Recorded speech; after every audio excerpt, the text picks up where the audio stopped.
a Jejemon forma. Alam niyo ba na meron tayong Jejemon dance? See? Is to believe. Ang URCC ay isang ultra-competitive sport, kaya naman ibang klase rin ng training ng mga atleta nito. Nakisala kami sa isang training session with Fight Master Alvin Aguilar upang malaman namin kung pwede kami makibaka sa ring. Matagal-tagal na wala ang powerlifting sa spotlight hanggang sa nanalo ang isang Pinay sa sport na ito kamakailan. Gaano kahirap na magkaroon ng Arnold Schwarzenegger-like body? Panoorin niyo na lang! Sa mga running addicts naman dyan, meron kaming listahan ng mga best running parks dito sa Metro Manila na tsak na magpapagana sa inyong mga run.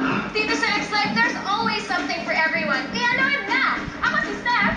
Ako si Gino. At ako naman si JC, at ito ang X-Life!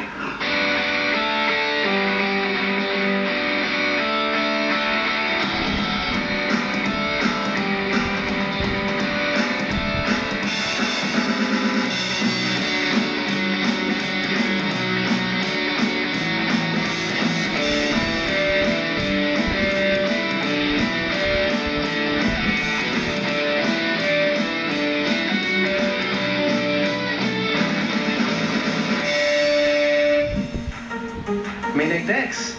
Heyo, pose! Gusto na pose kayo? Dito na po kami sa X-Life. Jejejeje.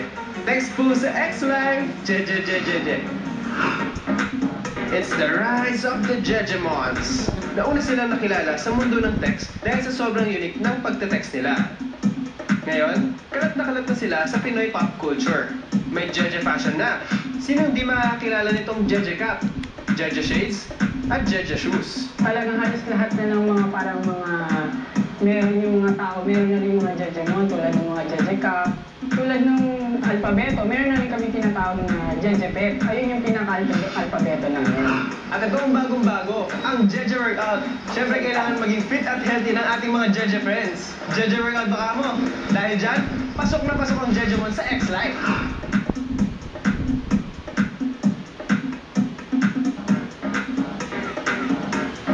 Imbis na yung attention namin, i-focus namin sa pag-inom, paggawa ng mga hindi magagandang bagay. Nagbubuo na lang kami ng mga ganong klaseng dance step or sayaw na at the same time, na tutulungan yun para mapawisan kami, yung mga hindi magagandang sa katawan, doon namin para nalilinis, yung mga matataba, pumapayat. Gusto niyo bang makiindak sa ating mga Jeje friends? Simple lang daw ang Jeje dance. Kaya magpaturo na tayo sa kanila. Jeje friends. Step 1, the Jeje move.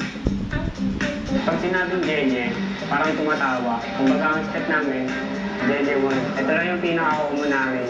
Oh, sabayan niyo na pose. Madali lang, di ba? Itong move na ito, bagay sa pagpapafirm ng biceps. Kaya hataw na!